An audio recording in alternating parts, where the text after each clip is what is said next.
اعوذ باللہ من الشیطان الرجیم، بسم اللہ الرحمن الرحیم۔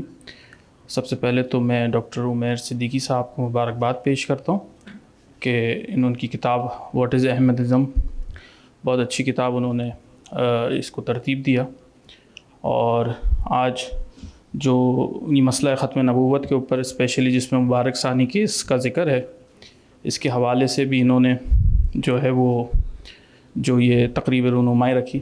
میں صرف اتنا کہوں گا کہ میرے پیر و مرشد پیر علاؤالدین صدیقی صاحب فرماتے تھے کہ مسلمان جو ہے وہ رسول اللہ کا سفیر ہوتا ہے۔ تو ہم جس حیثیت میں ہیں، جتنا ہمارے پاس نالج ہے، جتنا ہمارے پاس مواد ہے، تو اس حساب سے ہم رسول اللہ علیہ والسلام کی سفارت کا جو حق ہے وہ ادا کریں۔ یہ ضروری نہیں ہے کہ ان اداروں میں جو لوگ بیٹھے ہوئے ہیں صرف ذمہ داری ان کی، ذمہ داری ہماری بھی ہے۔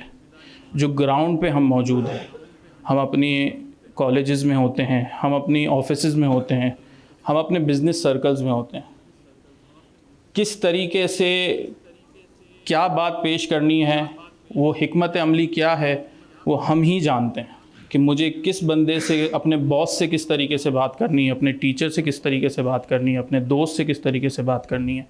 تو ہمیں یہ بات سمجھنے کی ضرورت ہے کہ ختم نبوت کے حوالے سے یا جو ایک مذہبی معاملات کے حوالے سے اگر ہم کام کرنا چاہتے ہیں تو ہمیں سب کو آگے آنا پڑے گا۔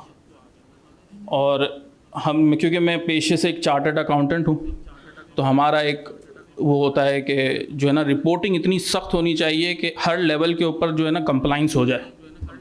تو ہماری اپنا ویژن اتنا جو ہے کلیئر ہونا چاہیے کہ ہم جب بھی کہیں پہ بھی جائیں، اور کہیں پہ بھی ہم جائیں تو ہم اسلام کو ریپرزینٹ کریں، اور ہماری کمپلائنس اتنی اسٹرانگ ہو کہ جیسے ہی کوئی غلط بات ہے ہم فوراً جو ہے نا اس کو ہٹ کر جائیں کہ بھائی ٹھیک ہے یہ اس طریقے سے ہوگی۔ لیکن بات کرنے کا انداز بھی ہمیں آنا چاہیے، ہمیں اپنی تربیت کرنی پڑے گی، ہمیں جو ہے سیکھنا پڑے گا۔ اور میں پھر کہوں گا کہ ذمہ داری صرف ان کی نہیں ہے، ذمہ داری ہماری بھی ہے ایز اے کامن مین کہ ہم دین کے لیے، ختم نبوت کے لیے کام کریں۔ بس اتنا سا میسج تھا۔